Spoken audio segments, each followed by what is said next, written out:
Snapchat has rolled out a new option where you could view chats for up to 24 hours. So instead of seeing them once or twice and they disappear, now you could save them for 24 hours, and I wanted to show you how to set it up in this video. So from the camera screen, just go ahead and slide left to your friends list. So what you need to do here to save the chats for 24 hours is do this per chat. You can't just do this with your entire app. You have to do this per chat, and it will notify the person that you've done this. So let me show you how it's done. I'm just gonna choose the person right on top here.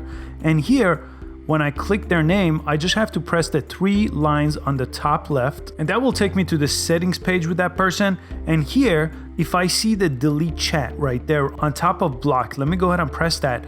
Now you could see you have a couple options. You could do after viewing, which is what is set to now. So if I see a text or image after viewing, it will disappear, but I could set it to 24 hours after viewing. If I press that, it will change it to make the text or image available for 24 hours. I'm gonna X out of here, and it notifies that person. So if you do this with every single chat, it will show this notification window. And if you wanna change it back, press the 3 lines again, and then you could click delete chats and you could change it anytime. But you do have to do this with every single person you want to change this setting to. I hope this new feature is useful for you. It's a lot more like Instagram stories now. Please give this video a thumbs up and subscribe to this channel for easy to follow social media videos posted every single day, and I'll see you in the next video. Thanks for watching.